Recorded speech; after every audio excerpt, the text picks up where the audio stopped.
Sean todos bienvenidos a mi podcast. En esta ocasión les traigo un tema de gran impacto a nivel de la familia dominicana. Me refiero al trastorno del espectro autista. Y por tal razón, traemos a un súper invitado altamente cualificado en el área. Él es psiquiatra de profesión y especialista en psiquiatría con intervención en la parte infanto-juvenil. Démosle bienvenida al doctor Edinson Rodríguez. Bienvenido, doctor. Muchas gracias, Romer, por la invitación. Un placer. El placer es nuestro, doctor. Para dar inicio a esta entrevista, a este podcast, díganos en forma o en manera llana, ¿qué es el espectro autista? Básicamente, el autismo pertenece a lo que conocemos como los trastornos del neurodesarrollo. Estos son una serie de condiciones que afectan el proceso de desarrollo neurológico en el niño. Todo lo que tiene que ver con el periodo embrionario hasta después de la concepción. En el caso del autismo, la triada clásica o la triada de Wnt es la presencia de estereotipias o movimientos repetitivos sin una función característica. Los intereses restringidos son personas que presentan un fenómeno que es bastante popular hoy en día, que se conoce como la hiperfijación, ya sea en temas o acciones en específico, y también la dificultad en la comunicación social, que esto es quizá lo más característico. Incluso el término autismo inicialmente hacía referencia a una característica de otra condición psiquiátrica muy fuerte, que es la esquizofrenia. Dentro de lo que se conoce como las 4A de Bleuler, no vamos a entrar muy de lleno en eso, porque es otra condición, pero una de esas A's era el autismo, que era ese ensimismamiento, ese encierro en el mundo interno de la persona. Entonces, de manera llana, los trastornos del neurodesarrollo suelen manifestarse en edades tempranas. En el caso del autismo, por lo general, son niños que nacen con cierta normalidad en cuanto a su adquisición de habilidades. Y ya a partir del año, los 2 años, entonces presentan pérdida de habilidades previamente adquiridas. Muy llamativo es la pérdida de la capacidad del lenguaje. Son niños que empiezan a aprender a decir papá, mamá, sus primeras frases, y de repente los familiares se dan cuenta de que pierden estas capacidades. Entraría un proceso de retroceso. Exacto, diríamos. Una suerte de regresión o de pérdida de habilidades previas. Eso me trae a la mente otro concepto que se maneja mucho en lo que es la neurología y todo lo que tiene que ver con la salud mental, y es la demencia. Y la demencia, definida como la pérdida de habilidades cognitivas, también guarda relación con el desarrollo conceptual del autismo y el desarrollo conceptual de la esquizofrenia, donde la esquizofrenia se conoció inicialmente como demencia precoz. Todo tiene que ver, son manifestaciones sintomatológicamente parecidas, pero depende del nivel de desarrollo que ha pasado el individuo al momento de presentación y las características propias de la enfermedad. Todos sabemos que el autismo es un trastorno del neurodesarrollo, pero ¿cuáles son las características de un cerebro de un niño o una niña con el espectro autista? Bien, hay características muy particulares en los trastornos de salud mental, las condiciones de salud mental, y es cierto grado de inespecificidad en cuanto a lo orgánico, a lo anatómico. Es decir, puede que se encuentren diferencias anatómicas entre un cerebro de un niño normotípico y el de un niño con diagnóstico de espectro autista, pero no existe suficiente sistematización de esas alteraciones o homogeneidad de esas alteraciones en la población como para establecer diferencias específicas. Hay muchos estudios que se han hecho tanto con tomografía como con resonancia y otros estudios de imágenes en cerebros e incluso estudios post-mortem, biopsias, etcétera, etcétera. Y se podría hablar de algunas diferencias, pero no son concluyentes y no se pueden generalizar a toda la población. Entrando ya en la parte genética o herencia, ¿qué tanto es la parte genética relevante en tener autismo o tener ese tipo de espectro? Es sumamente relevante.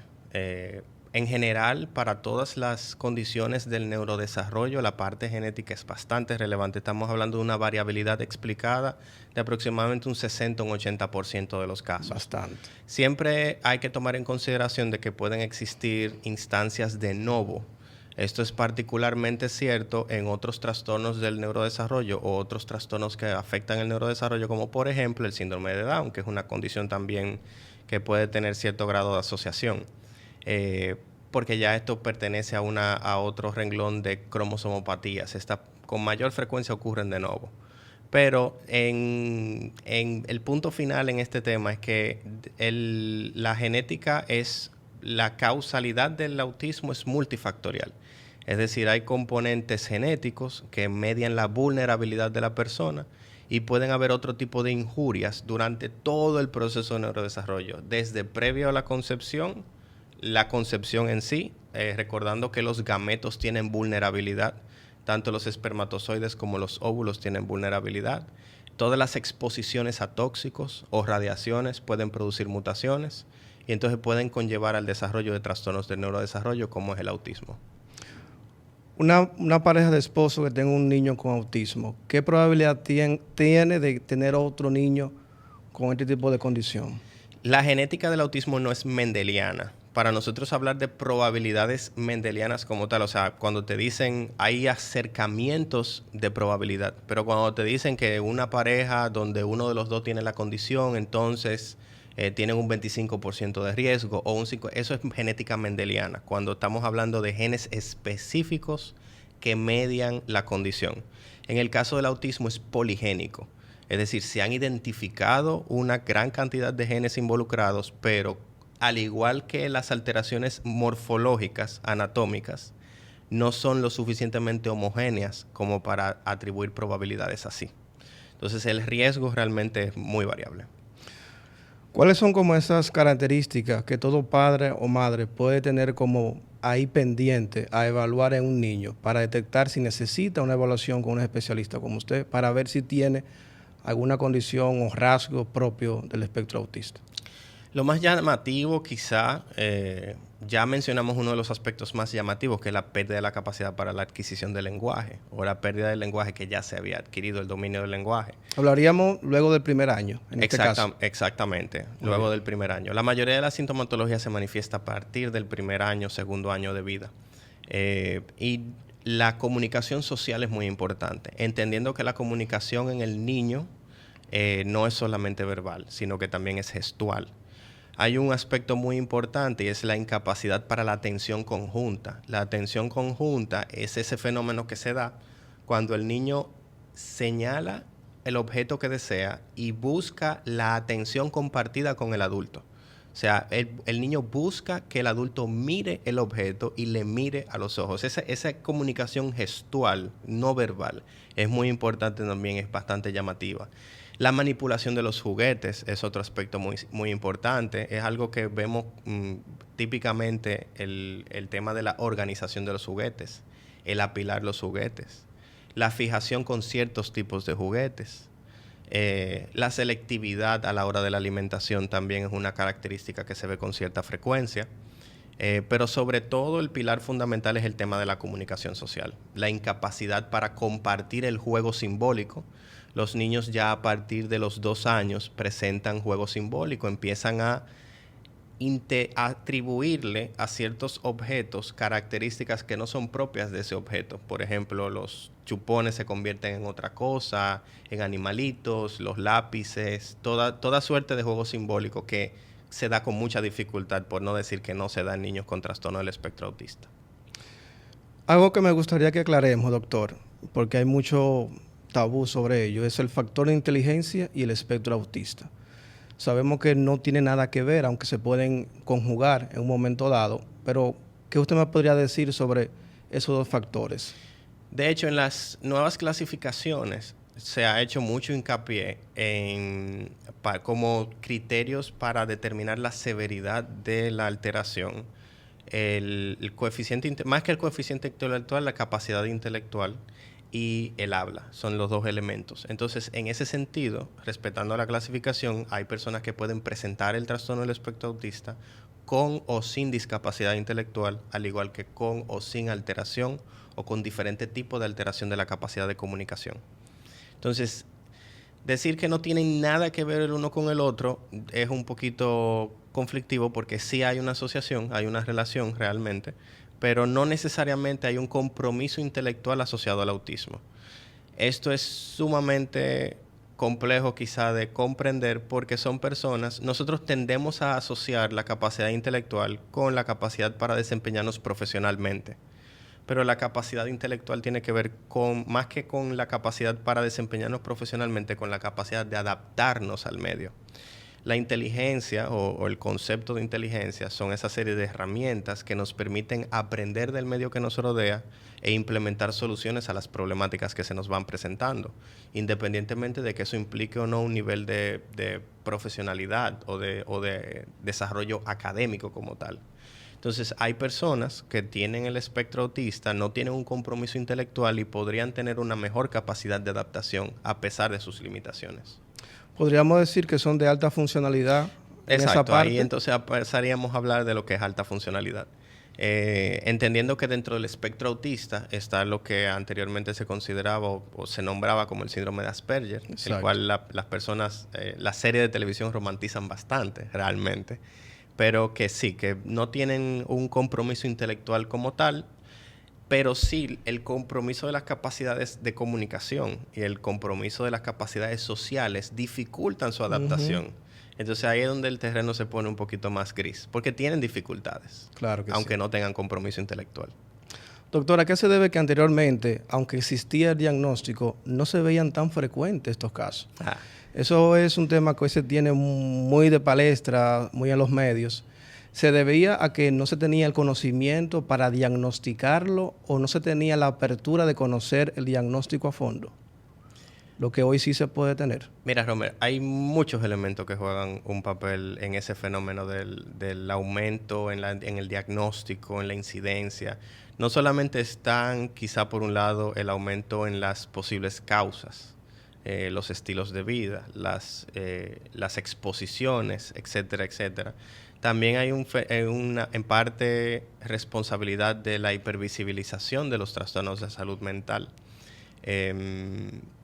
Y no solamente eso, también tenemos, como tú bien dices, la especialización, la mayor cantidad de personas entrenadas en el diagnóstico, las herramientas que tenemos cada vez más, vamos a decir, precisas, más desarrolladas, más específicas para la detección, pero en general es algo bastante multifactorial,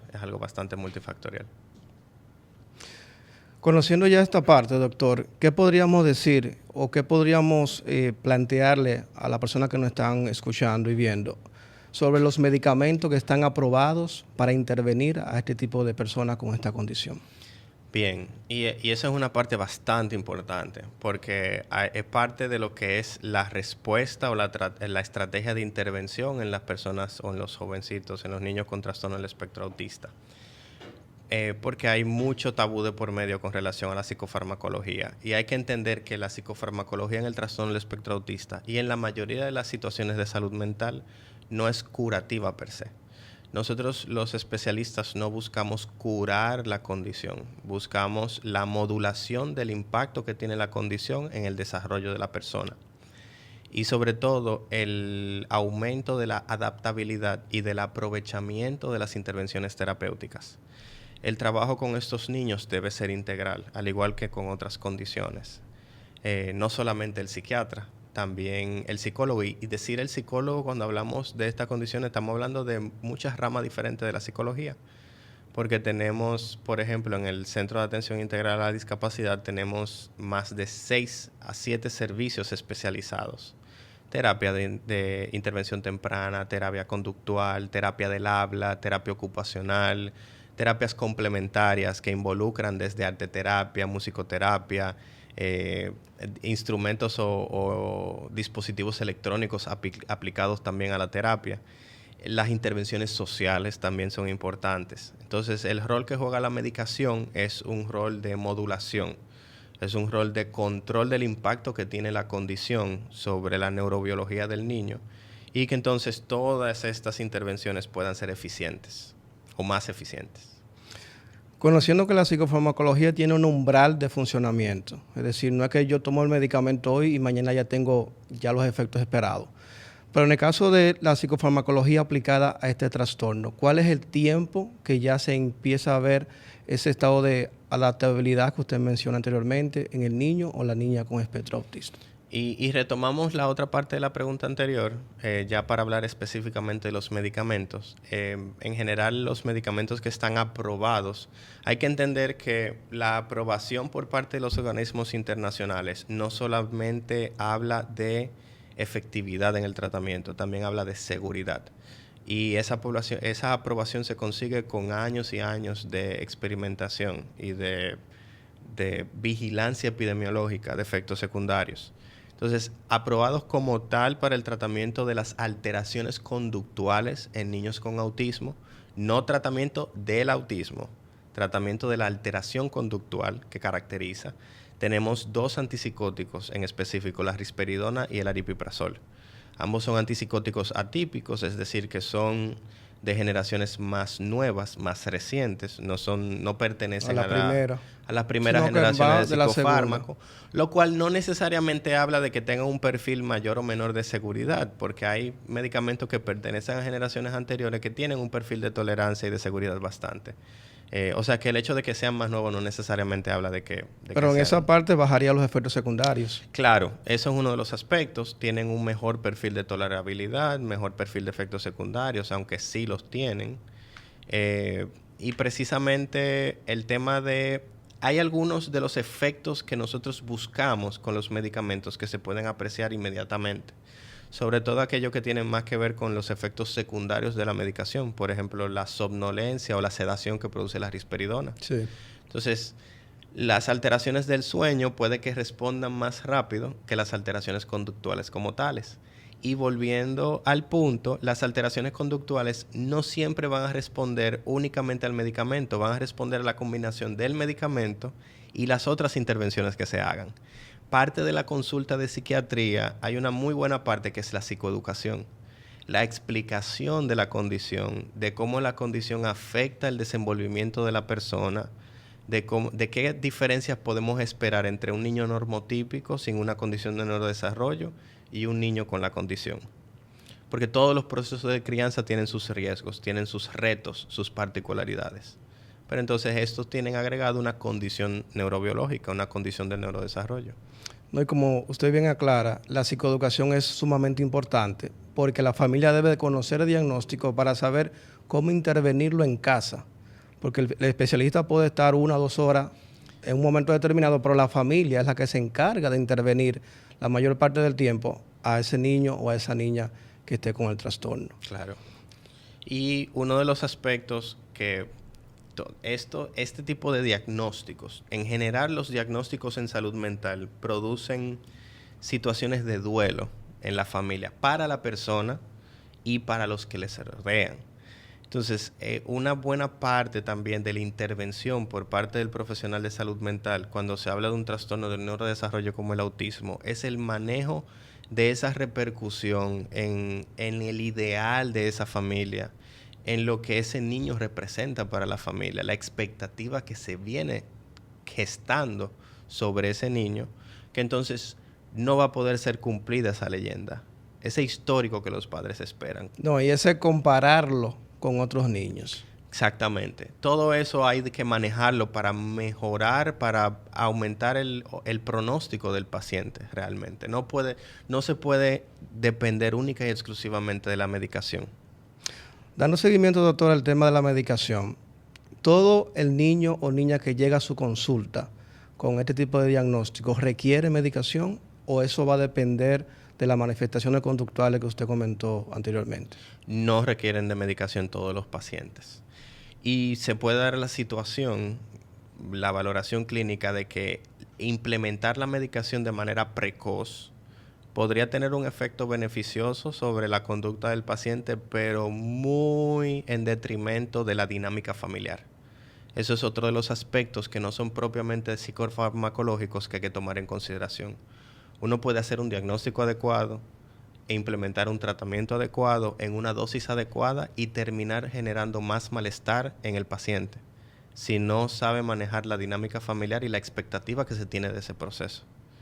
Entonces, no todos los niños, de inicio de hecho, se favorecen las intervenciones y de haber mucha dificultad para iniciar las intervenciones o para poder aprovechar las intervenciones. O, por ejemplo, cuando la disrupción conductual es tal que pone en peligro la vida del paciente o simplemente produce tanta disrupción familiar que no resulta sobrellevable por el núcleo familiar. Entonces ahí son diferentes situaciones que nos pueden hacer considerar o no una medicación precoz o una medicación inmediatamente se hace el diagnóstico.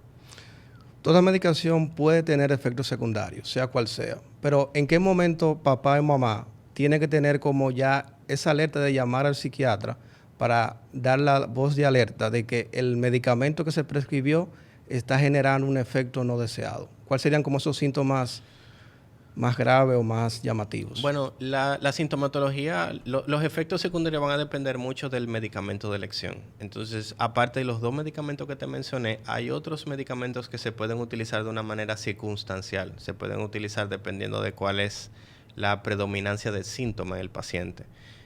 Y cada uno de esos medicamentos pertenece a diferentes familias. Cada familia tiene un perfil de acción diferente. Pero en general, todos los efectos secundarios que conllevan alguna alteración en la cognición, es decir, en la capacidad de vigilia de la persona, del paciente, que produzcan excesiva somnolencia, que produzcan reacciones dermatológicas, que produzcan alteraciones gastrointestinales de difícil manejo. En general, todo lo que sea disruptivo para las funciones vitales, entonces debe ser reportado. Y nosotros idealmente motivamos a los familiares a que reporten cualquier tipo de circunstancia, porque lo que no resulte ser un efecto secundario de la medicación, entonces de todas formas hay que investigarlo. Y hay que determinar cuál es la causa o la normalidad detrás de esa manifestación. Nosotros que trabajamos en salud mental, vemos algunos casos donde los padres dicen, mi hijo tiene una edad muy prematura para ser medicado y se resisten en muchas ocasiones a tener que medicar a su niño o a su niña. ¿Cuál sería como la edad promedio o aceptable para que un psiquiatra o un neurólogo pediatra entonces inicie un proceso de intervención farmacológica? Las aprobaciones están por lo regular a partir de los 5 a 6 años del uso de medicación. Ahora bien, como te mencionaba anteriormente, las circunstancias son las que determinan.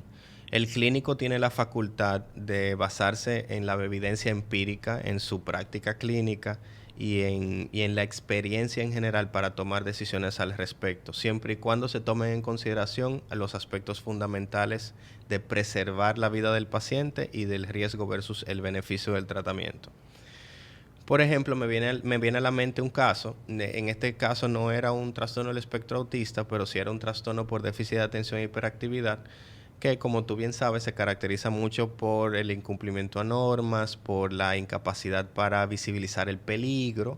Entonces este niño, que en ese momento debía tener algunos 3, 4 años, realmente una edad bastante baja, estaba teniendo unas manifestaciones clínicas que lo ponían en un peligro considerable. Estábamos hablando de que había cierta dificultad por parte de los familiares por situaciones, por las características clínicas del niño para mantenerlo a salvo. Entonces, en ese sentido, ¿qué hacemos?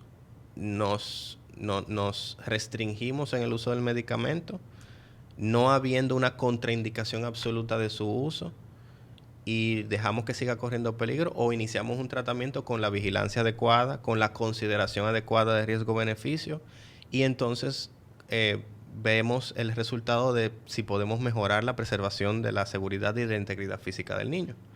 Entonces, en ese sentido, las aprobaciones ya están a partir de los 5 a 6 años, pero cada caso se individualiza.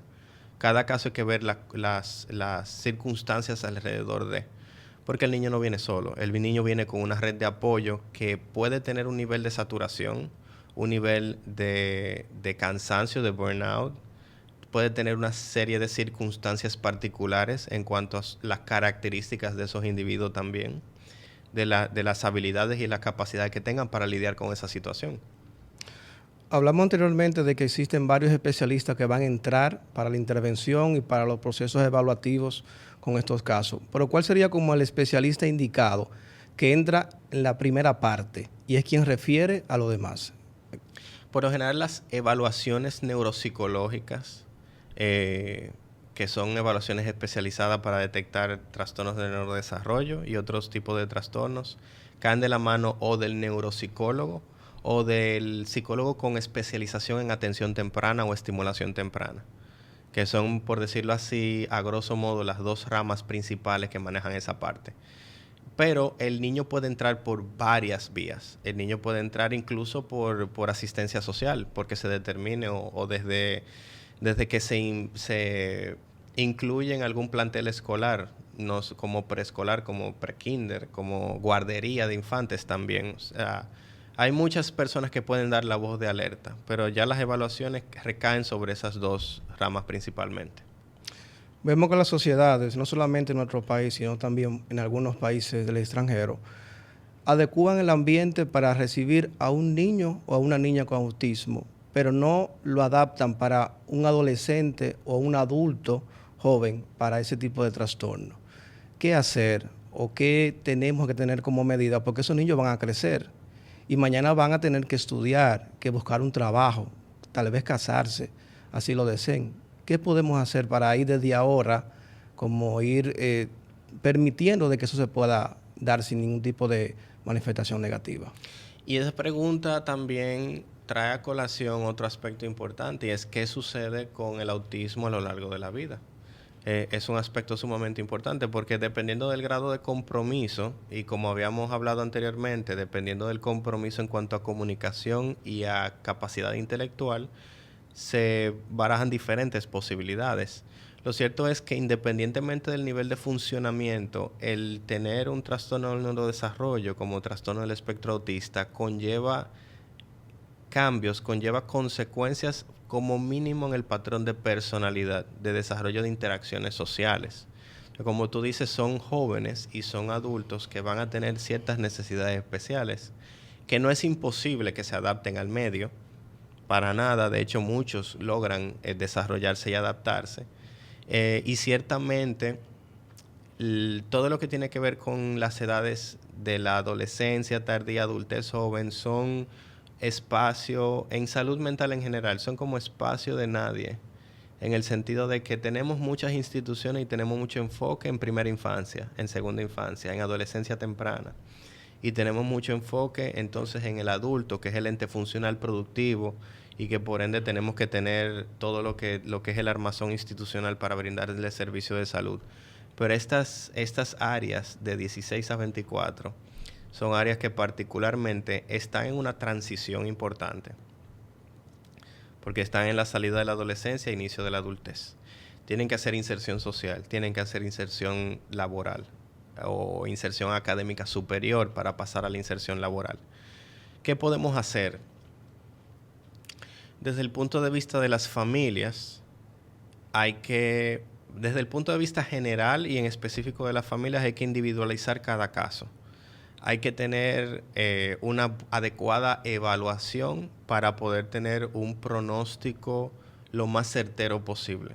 Algo que yo le digo con cierta frecuencia a las familias es que nosotros no tenemos una forma de predecir con certeza, con una certeza absoluta, hasta dónde va a llegar el niño, si va o no va a adquirir la habilidad del lenguaje, si va o no va a adquirir X o Y capacidad o habilidad. Pero sí sabemos que debemos apostar a la maduración de ese sistema nervioso central, tratar de optimizar todos los recursos que el niño pueda tener y posibilidades de integración social y de adaptación, y sobre todo fortalecer la red de apoyo.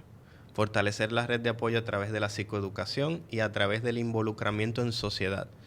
Fomentar espacios donde estas personas puedan desempeñarse socialmente de acuerdo a sus capacidades.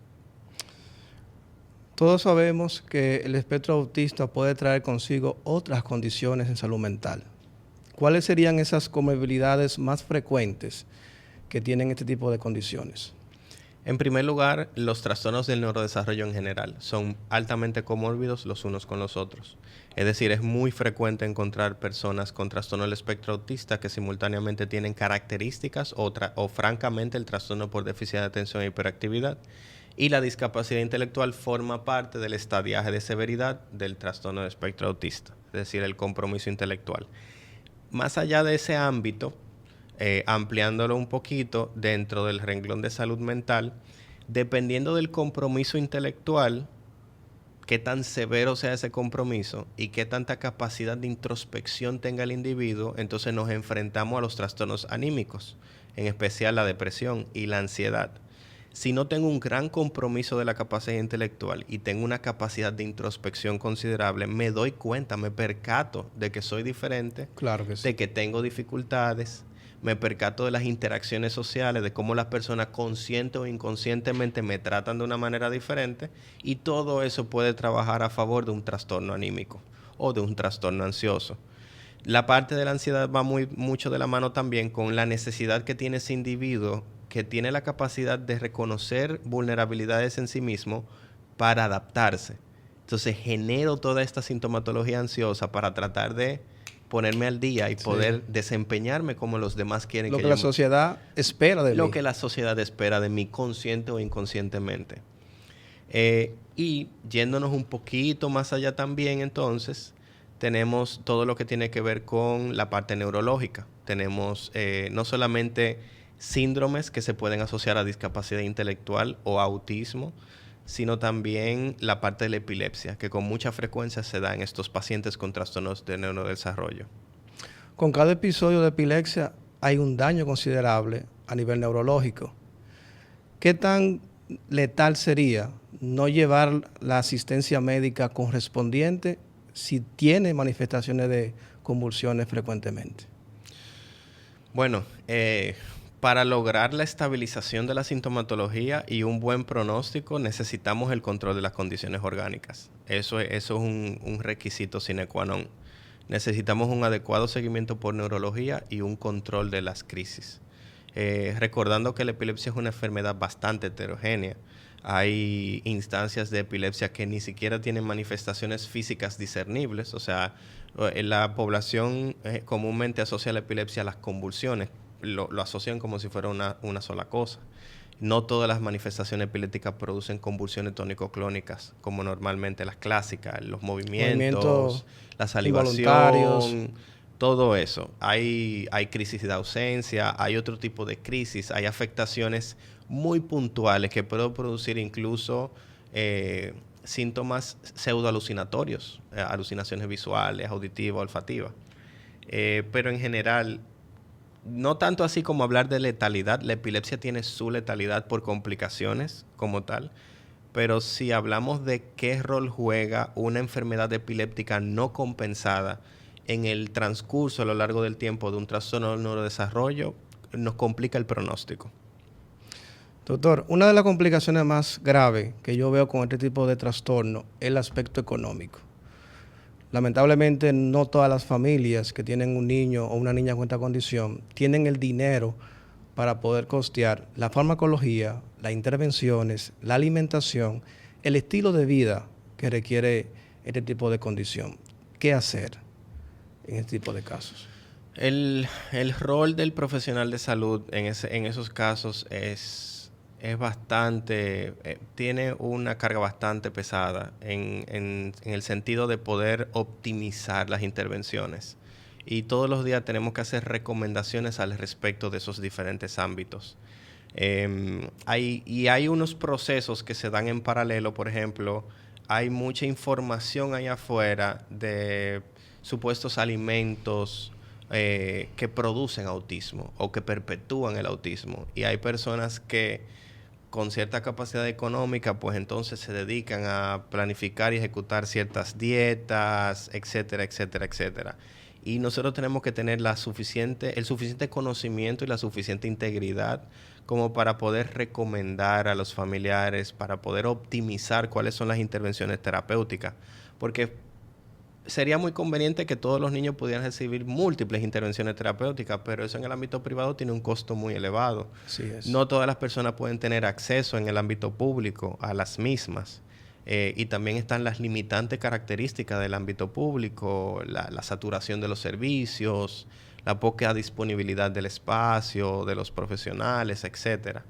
Entonces, ahí sí, como rectores del proceso, tenemos que tener la capacidad para hacer las recomendaciones del lugar y para tratar de orientar a las familias y de encauzar los recursos, no solamente económicos, sino también personales, humanos, Porque como tú dices, y como mencionábamos anteriormente, la presencia de un niño con alguna condición del neurodesarrollo en una familia genera una alteración en la dinámica, en la capacidad productiva de esa familia.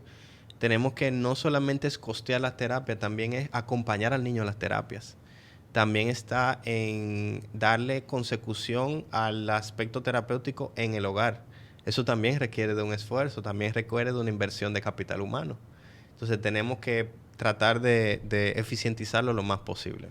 De hecho, yo conozco familias que han tenido que renunciar a su trabajo simplemente para cuidar al niño, porque no pueden llevarlo otra vez a un sitio especializado o porque no tienen los recursos para pagar a una persona que le asista.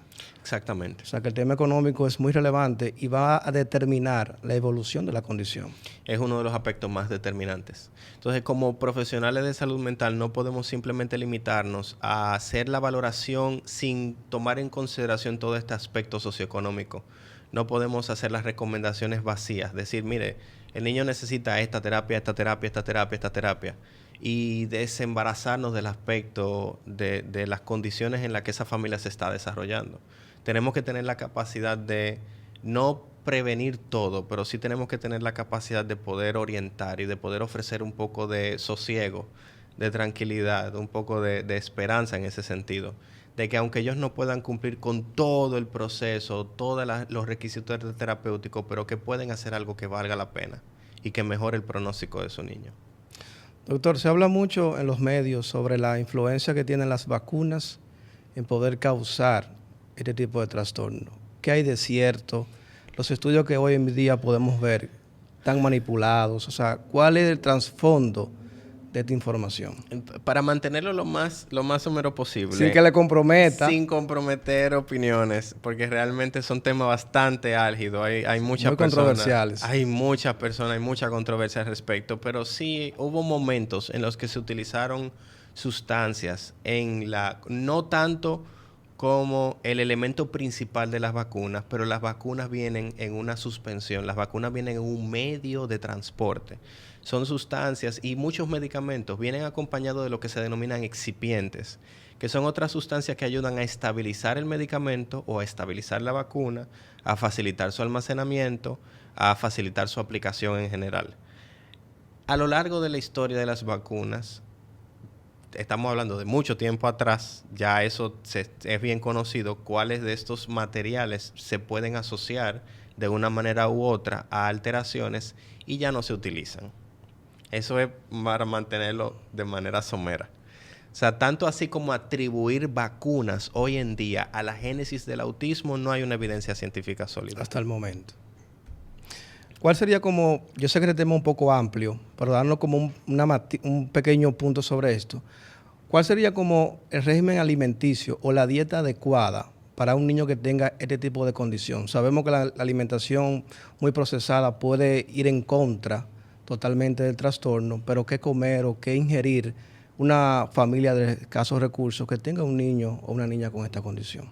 Es una muy buena pregunta y hay que aclarar algo ahí, sobre todo con el tema del gluten, porque hay mucha parte de esos procesos que mencioné anteriormente que se dan en paralelo. Está la leyenda del gluten y la persistencia del autismo y la causa del autismo. Entonces, realmente estos son niños que por sus características neurológicas tienen mucha susceptibilidad. Primero, antes que nada, tienen alteración en la percepción de las sensaciones corporales. Que es un fenómeno que se da con mucha frecuencia, que estos niños tienen dificultad o no tienen la misma percepción del dolor que otros niños. Entonces se pueden dar mecanismos en los cuales el niño se autoagrede, se golpea, el niño no percibe el dolor como nosotros, los padres entran en completa desorganización porque ven moretones, ven sangre y entonces responden de una manera. La percepción de estos niños está alterada. Su capacidad para comunicar sus necesidades está alterada también. Entonces, todos los factores que tienen que ver con la alimentación, que pueden producir síntomas gastrointestinales, aún en una persona normotípica, tomando en consideración que la gran mayoría de las personas no toleramos la lactosa. Insistimos porque nos encanta, nos fascina. Así es. Y nos la comemos y la bebemos para después estar tomando encima. Incluso el ser humano es el único animal que toma leche luego de ser adulto. Porque nosotros, teniendo control del medio, teniendo control de los alimentos y disfrutando comer, nos insistimos en consumir lácteos. Así es. Entonces, en general, no se puede hablar de que una dieta o una alimentación produzca, induzca o persista el autismo en el tiempo. Pero sí, estas dietas con alimentos muy procesados, alimentos que son eminentemente inflamatorios para el intestino, van a producir síntomas que el niño va a tener dificultad para comprender y dificultad para comunicar. Entonces van a tener como resultado alteraciones conductuales. ¿Cuál es la recomendación? La recomendación al final del día es la dieta que usted le pueda proveer a su hijo, tomando en cuenta lo que son el equilibrio en cuanto a los alimentos, también tomando en consideración la selectividad, que es una característica de estos niños. Hay muchos casos en los que hay intolerancia a ciertas texturas, ciertos sabores. Eso puede complicar enormemente la alimentación. Entonces, ahí entra también en juego el rol de supervisión y de consideración de riesgo-beneficio. Me voy por una dieta estricta que va a poner una sobrecarga en el familiar para cumplir con un niño con una selectividad, o trato de ser lo más amplio, lo más integrativo posible. En general, evitar los alimentos muy procesados, los azúcares, los embotellados, enlatados, empacados, etcétera, etcétera, etcétera. Pero siempre y cuando tengamos la capacidad. Sí, y la alimentación, como dije anteriormente, tiene dos funciones importantísimas. Primero, vía el metabolismo se sintetiza la mayor cantidad de neurotransmisores, que son las sustancias que permiten la comunicación entre neuronas. Pero también nos permite asimilar los medicamentos que está ingiriendo el niño. Si tenemos una alimentación muy procesada, entrará en una inflamación sistémica y no permitirá que ese medicamento sea absorbido y asimilado de la forma adecuada. Exactamente. Doctor, ¿se ha determinado que es más frecuente el sexo en el autismo? Es decir, ¿en niño o en niña, o es un dato que aún no sabemos científicamente? Sí, es un dato que se ha descrito a lo largo de todo el proceso de seguimiento del autismo y tradicionalmente se ve que es más frecuente en niños que en niñas. La tasa de frecuencia ha variado un poquito. Anteriormente se tenía una tasa de 2-1, 2 varones por una hembra. Actualmente, y depende mucho también de la población estudiada, pero hay poblaciones en las que se habla incluso de una tasa de 4-1, siempre a favor de los varones. ¿Eso puede influir en que exista mayor agresividad en algún momento como manifestación conductual en el niño versus la niña o no? ¿Puede influir? ¿Por dónde va esa pregunta? Bueno, ¿El hecho de que la mayoría sean masculinos? Sí. Si eso puede influir en que el niño tenga más manifestaciones conductuales disruptivas, de rabietas, de agresividad o no. Ok. El tema del sexo del niño condicione la conducta en el sentido de la disrupción. Desde el punto de vista de evidencia científica, realmente no tengo información al respecto, pero desde el punto de vista de la opinión informada o de la experiencia clínica, realmente no hay una gran diferencia en cuanto a las manifestaciones conductuales disruptivas en hembras y varones con la condición, recordando que el núcleo de estas conductas desadaptativas son sobre todo las dificultades en comunicación. Y las dificultades en comunicación son homogéneas en general para todos los que tienen el trastorno del espectro. Entonces, realmente no hay, desde el punto de vista de la opinión informada, de la experiencia clínica, no hay una diferencia. Doctor, ¿cuál ha sido ese caso que usted ha tenido que le ha dado satisfacción plena? Usted diga, ese niño, esa niña, luego de que se intervino por los diferentes profesionales, ha tenido una evolución sumamente considerable. Y bueno, la historia no está completamente escrita todavía, porque el jovencito ahora mismo tiene 7 años, pero sí, la diferencia que se vio en cuanto a la angustia que estaba viviendo esa familia y las situaciones a las que estaba sometido el niño, en parte por su condición, en parte por la poca comprensión que había de la condición alrededor de él, se disiparon de una manera espectacular. Entonces, la condición no lo ha abandonado, la condición lo va a acompañar toda su vida, pero logramos el cometido de toda intervención en salud mental, que es la reducción de la angustia. Es increíble cómo cuando podemos investigar, tener información, tener una orientación de especialista, como usted dice, el diagnóstico o la condición no se cura todavía, pero sí puedo traer tranquilidad, darle herramientas a los familiares para que puedan intervenir, como dije al inicio, de una forma mucho más objetiva y mucho más adaptativa para todo este proceso. Doctor, cuando ya un niño, por ejemplo, está bajo la intervención de los especialistas que hablábamos anteriormente, ¿cuál es el tiempo de seguimiento que debe de ir a evaluación psiquiátrica de forma periódica? La evaluación, el seguimiento por parte de psiquiatría quizá es uno de los que más longevidad tiene, porque por lo general cuando se implementa un tratamiento farmacológico en estos chiquitos hay que darle seguimiento con cada transición, con el tema del aumento del desarrollo, del aumento de peso, aumentan las dosis, cambian los perfiles de acción de los medicamentos. Y la temporalidad de los seguimientos va a depender de cada caso y de la respuesta que se tenga. Por lo general, desde la primera intervención, dependiendo de las consideraciones que se toma, si es a evaluación o si se decide medicar inicialmente, se dan seguimientos más cercanos para valorar los efectos secundarios. Se puede ver ya sea semanal, quincenalmente, y luego se va alargando el periodo de seguimiento de acuerdo a la respuesta. Eventualmente lo que se apunta, a lo que apuntamos es a seguimientos o semestrales o anuales, siempre y cuando todo vaya marchando bien. ¿Y cuáles serían como esos estudios que ustedes recomiendan para dar ese seguimiento?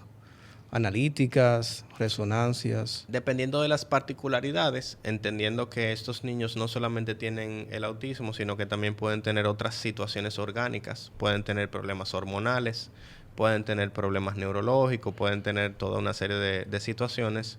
De qué situaciones se ven presentes, entonces dependerá el seguimiento. Por lo general, todo niño que tenga algún tipo de farmacología tiene que tener un seguimiento de funciones hepáticas, funciones renales, hemograma, las analíticas tradicionales para valorar el impacto que va teniendo ese medicamento en el organismo. Muy bien, doctor. Ya para finalizar, ¿cuál sería como ese mensaje que usted le puede dar a la población en general para tener como una mayor accesibilidad a la información y al tratado de que esos niños tengan una vida mucho más plena, mucho más estable? Mi mensaje para concluir sería, la condición está presente, la condición dificulta la adaptabilidad, pone una carga sobre las familias, pero también es una oportunidad de darle propósito al sufrimiento que está garantizado con la condición de estar vivo. Es decir, no tiene por qué ser una situación que desorganice, una situación que acabe con el núcleo familiar. En muchos casos, y los vemos y nos llena de mucha satisfacción, son niños que traen a las familias una oportunidad de unirse alrededor de una causa común, de darle significado al esfuerzo, de poder orientar su esfuerzo y su propósito como familia, y que no tienen que ser niños que produzcan una ruptura familiar, sino que pueden ser oportunidades de más unión familiar. Excelente, doctor. Para mí es un honor poder tenerlo acá conmigo y poder trabajar con usted. Lo considero una persona brillante en lo que hace y está altamente cualificada para ello. Igualmente contigo, doctor, Romero. Muchísimas gracias por acompañarme y espero que esta no sea la última, sino la primera de muchas colaboraciones conmigo. Con mucho placer. Placer. Gracias. Nos vemos la próxima. Bye bye.